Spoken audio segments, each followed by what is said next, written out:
রাস্তার কাজেও দুর্নীতির অভিযোগ, প্রতিবাদে বন্ধ রাস্তার কাজ। জানা গিয়েছে আলিপুরদুয়ার ১ নম্বর ব্লকের বঞ্চুকামারি এলাকায় প্রধানমন্ত্রী গ্রামীণ সড়ক যোজনা থেকে প্রায় ১.৫ কোটি টাকা ব্যয়ে ২.৫ কিলোমিটার রাস্তা নির্মাণের কাজ শুরু হয়। প্রায় ২ বছর ধরে কাজ চলছে, কিন্তু গ্রামবাসীদের অভিযোগ অতি নিম্নমানের সামগ্রী দিয়ে কাজ হচ্ছে। হাত দিলেই চাদরের মতো উঠে আসছে রাস্তাটি। বারবার বলার পরও কোনো কথায় কর্ণপাত করছেন না ঠিকাদার। প্রতিবাদে রাস্তার কাজ বন্ধ করে দেন স্থানীয়রা। পিচটা হচ্ছে আজকে ৫-৬ দিন হয়ে গেল, তো মোটামুটি ১ কিলোমিটার হয়ে গেছে পিচ হওয়ার পরে আজকে দেখা গেল যে পিচটা এমন জায়গায় পিচ করছে ওই ক্ষেত দেই নেই, নিচে মাটি ধরলেই একদম রুটির মতো উঠে আসছে রাস্তা। এই জন্য আমরা গ্রামবাসীরা সবাই মিলে বলছি যে রাস্তাটা যাতে সঠিক হোক। কন্ট্রাক্টরকে ডাকা হয়েছে, অনেকবার বলছে হয়ে যাবে। পিচ বসছে না, রাস্তা ভেঙে যাচ্ছে, হাত দিয়ে ওঠানো যাচ্ছে। আজকে কি করলেন? এর জন্য কাজ আমরা সবাই মিলে বললাম। কি চাচ্ছেন আপনারা? বলে ভালোভাবে যাতে হোক। রাস্তা আগে খারাপ হয়েছে, আমরা অনেকবার প্রতিবাদ করা সত্ত্বেও আমাদের কথা কোনো রকম কোনো গায়ে লাগায় নাই।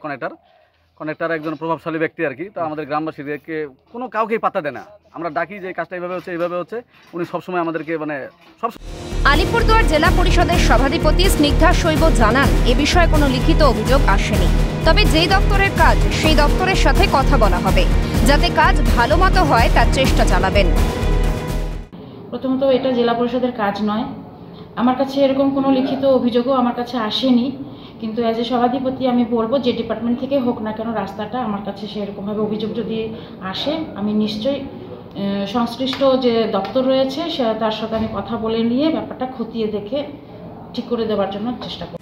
অপরদিকে শাসক দলকে নিশানা আলিপুরদুয়ারের সাংসদের। ওই ঠিকাদার শাসক দলের ঘনিষ্ঠ প্রভাবশালী ব্যক্তি বলে দাবি করেন তিনি।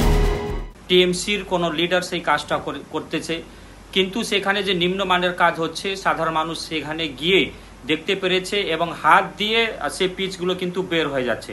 তার মানে বোঝা যাচ্ছে যে দুর্নীতির যে পরিমাণটা, দুর্নীতির যে জিনিসটা কোন জায়গাতে পৌঁছে গেছে।